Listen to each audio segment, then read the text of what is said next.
Ça a été quelque chose qui m'a fait beaucoup réfléchir, le fait de ne pas avoir été en Israël au moment où un des plus grands drames de notre génération est arrivé. Ça m'a beaucoup atteinte de ne pas avoir été là. Je ne sais pas si je ne veux plus quitter le pays, mais en tout cas, peut-être moins que ce que j'ai l'habitude. Le peuple est ici, mon pays est ici. C'est pour ça qu'on se bat aussi tous les jours.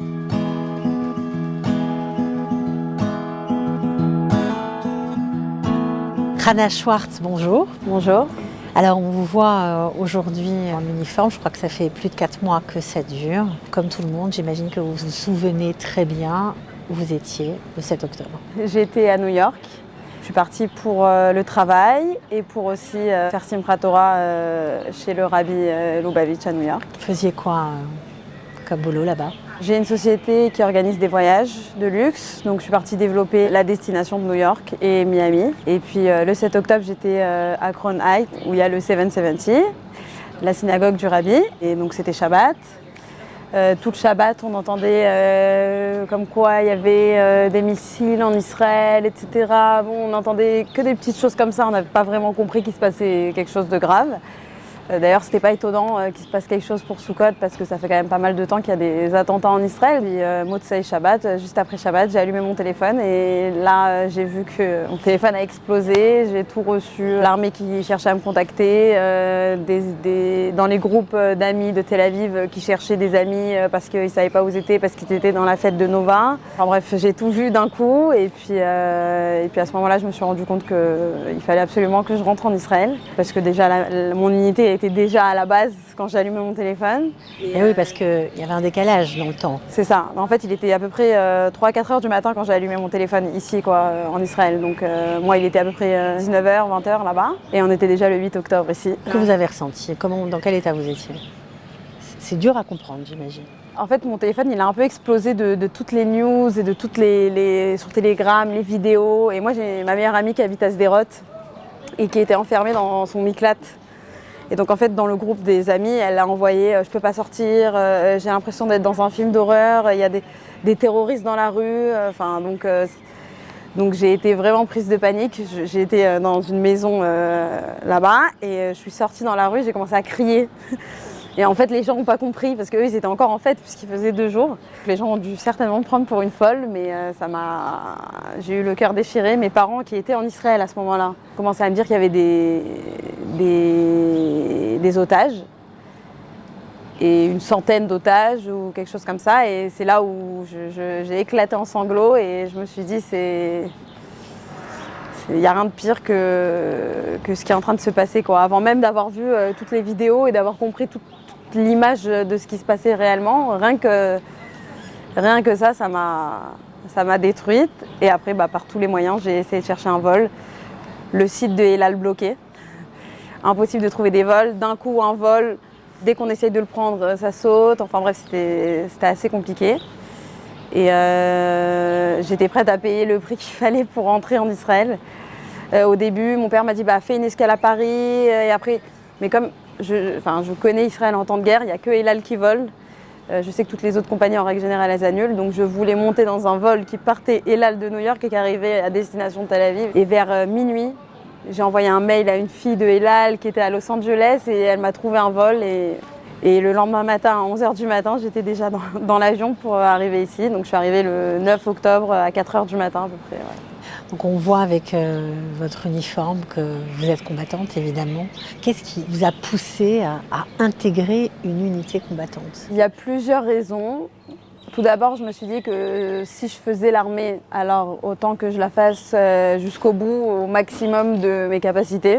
Donc je me suis dit que j'allais être combattante. Je ne savais pas si j'étais capable au début.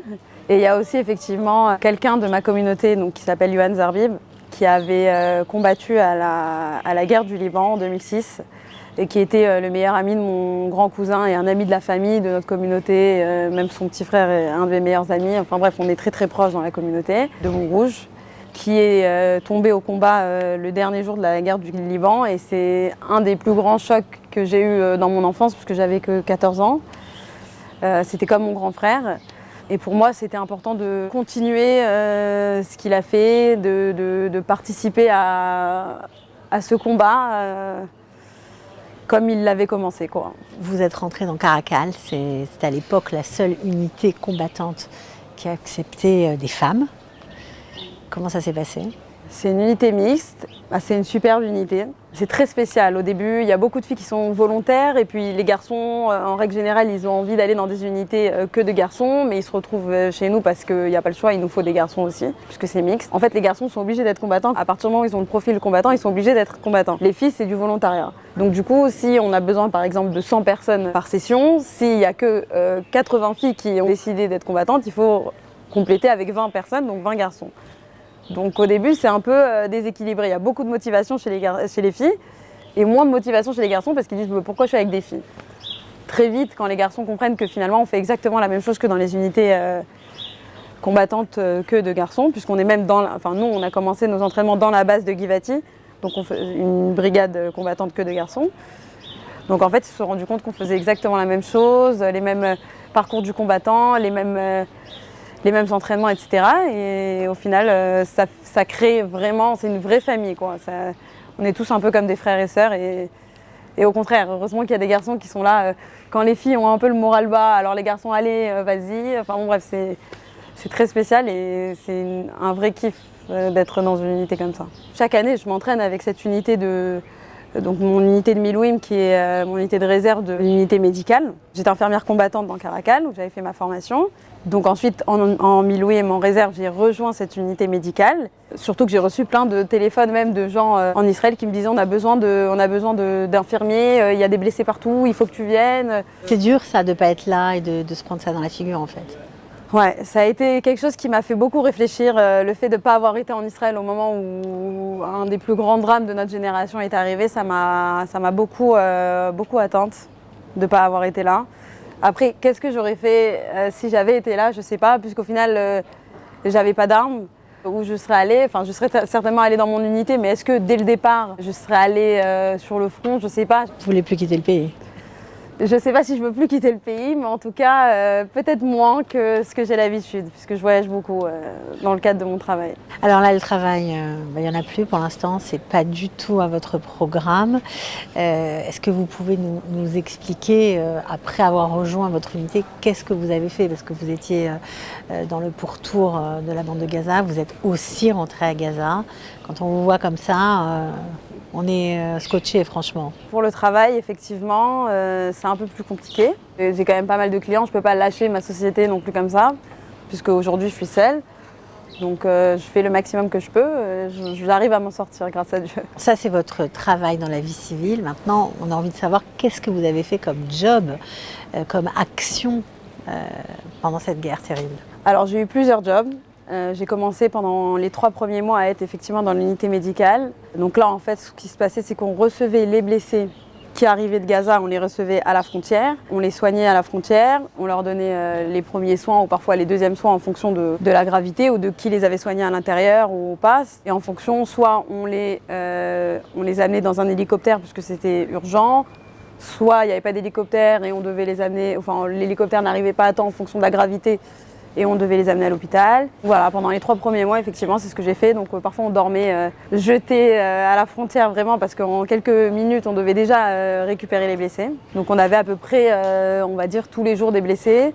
Donc parfois, il y avait des blessés graves et parfois, il y avait des blessés qui étaient moins graves, grâce à Dieu. Qu'est-ce qui est plus dur à soigner, à prendre en charge? Parce que parfois, la réalité, elle est très différente de ce qu'on imagine. En réalité, les blessés qui sont graves, c'est des blessés qu'on voit très peu, puisqu'on les soigne très rapidement et en règle générale, on les amène dans un hélicoptère, donc on passe peu de temps avec eux et puis on n'a pas vraiment de contact avec eux, surtout s'ils ne sont pas vraiment réveillés, etc. Donc c'est sûr que les blessures sont difficiles à voir, mais comme c'est mon métier, entre guillemets, j'ai quand même l'habitude de voir des blessures graves, etc.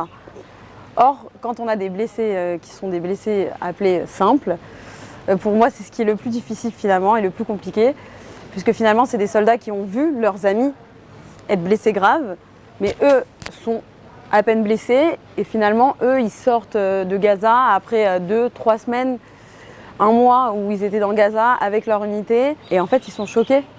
Ils sont choqués, et en fait, toute la route jusqu'à l'hôpital, faut leur parler, il faut être doux, il faut savoir quoi dire, Nous, on n'était pas dans Gaza, nous, on n'a pas dormi vraiment dans les mêmes conditions qu'eux.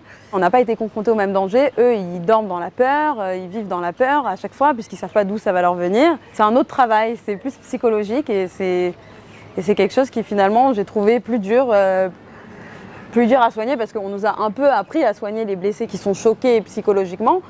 Mais eux n'étaient pas particulièrement choqués d'un choc réel, mais ils étaient quand même pas bien. Donc finalement, ouais, on n'a pas été vraiment entraînés à soigner ce genre de blessés, puisqu'en règle générale, on se dit bon bah il n'est pas blessé physiquement, ça va, alors que non. Alors vous me parlez des choses difficiles en tant que soignante. Est-ce que vous avez dû vous dépasser pendant cette période pour faire des choses compliquées, pour soigner dans des situations extrêmes, des choses auxquelles vous n'auriez jamais pensé être confrontée?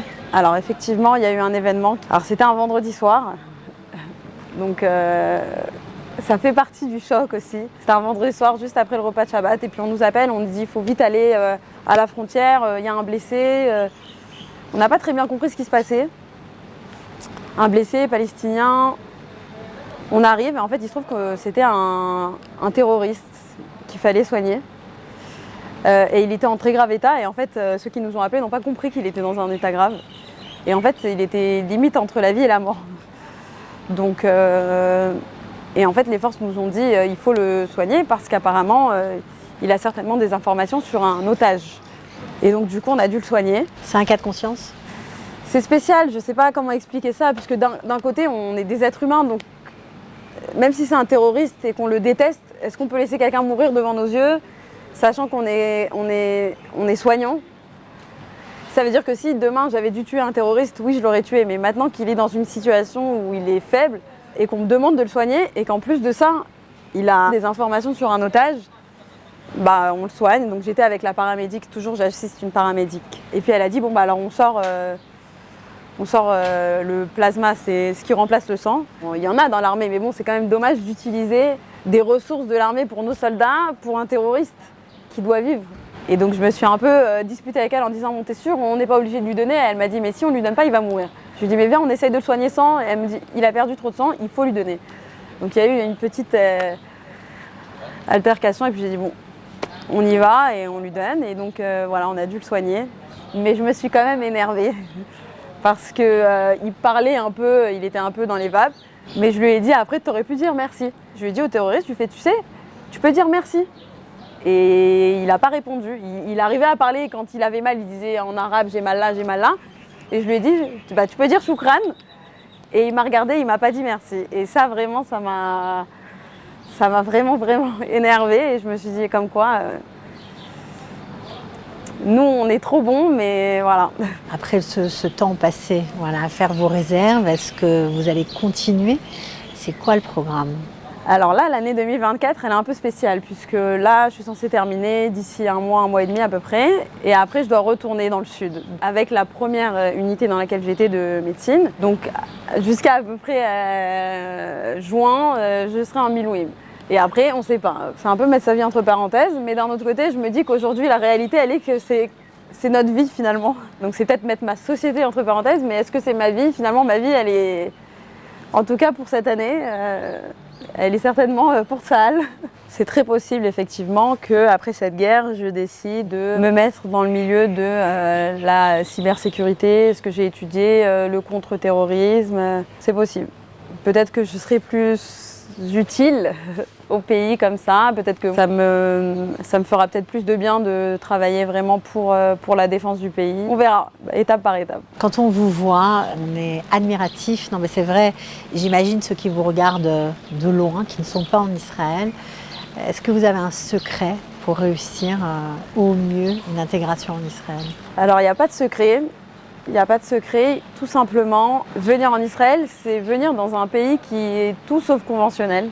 Rien ne se passe normalement ici, mais il faut être ouvert à ça, tout simplement. Il faut être ouvert à faire face à des situations auxquelles on n'a jamais fait face. Le cadre dans lequel on a grandi, si on vient de France ou peu importe, c'est pas le même cadre, c'est pas la même population. On vit ici avec une population qui est une population avec un caractère. Mais pourquoi elle a un caractère? Parce qu'elle vit dans la guerre.